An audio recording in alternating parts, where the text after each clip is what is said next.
Нелојалната конкуренција и климатските промени се повеќе го намалуваат производството на мед во земјава. Во услови на намалено производство расте продажната цена што создава револт кај купците, па се почесто граѓаните купуваат поевтин, но лажен или имитација на мед.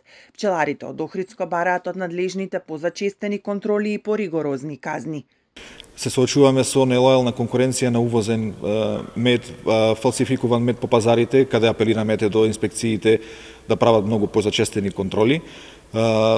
Воено во моментов имаме болести кои се неодмирлив дел од пчеларењето, меѓутоа во најава се и два нови паразити со кои допрва ќе треба да научиме како да се справуваме.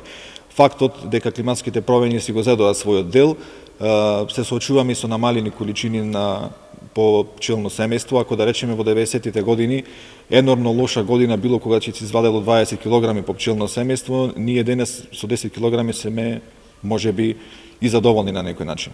Најголемиот проблем за нелојалната конкуренција е што нема организиран откуп на пчелни производи, бидејќи се соочуваат со енормен увоз на ефтин мед од региони како што се Молдавија, Украина и Кина. За жал немаме организиран откуп на пчелни производи, бидејќи се соочуваме со енормно увоз на ефтин мед од сиромашни региони како што се Молдавија, Украина, Кина. Не сме конкурентни со цена за да можеме да извезуваме на странски пазари, а пласманот го правиме по пазарите, по локални маркети и слично. Лажниот мед се произведува во неадекватни услови и често е резултат на користење на шеќерни сирупи. За да не бидат измамени, пчеларите апелираат до граѓаните да купуваат мед директно од производителите, а не од разни препродавачи.